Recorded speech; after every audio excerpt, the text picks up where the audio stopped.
Dalawang bagong istasyon ng LRT2 ang itatayo sa Cainta at Antipolo City. Kaya asahan na raw ang pagbigat ng traffic sa mga kalsadang apektado ng proyekto.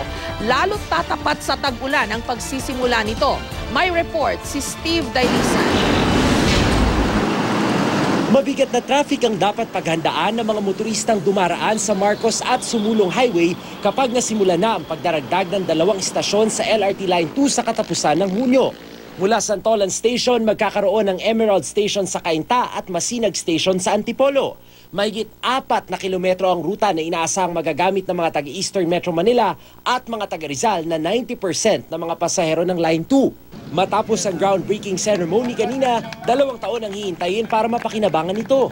Kadalasang inaabot ng 30 minutos ang biyahe mula Masinag hanggang Santolan sakay ng isang jeep. Pero kung sakay ng tren, 6 na minuto na lamang.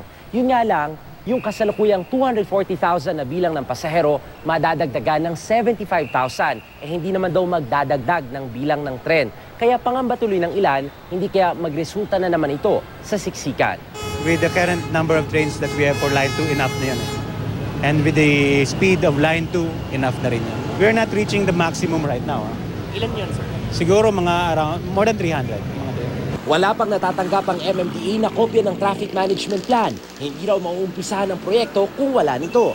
Paliwanag naman ng LRTA, tinatapos pa nila ang plano at kinukumpleto pa ang ilang requirements para sa konstruksyon.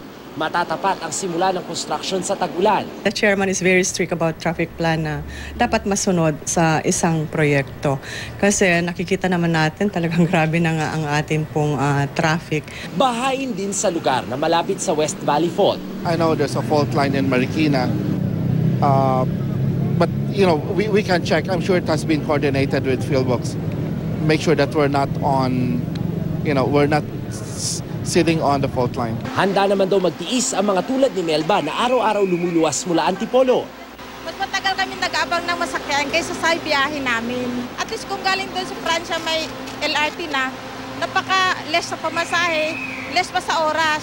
4 pesos o piso kada kilometro ang dagdag pasahe kapag nag-operate na ang LRT2 extension. Kaya ang kasalukuyang 25 pesos na pasahe mula Recto hanggang Santolan, maaring maging 30 pesos na kung sa Masinag bababa. Steve Dailisan, GMA News.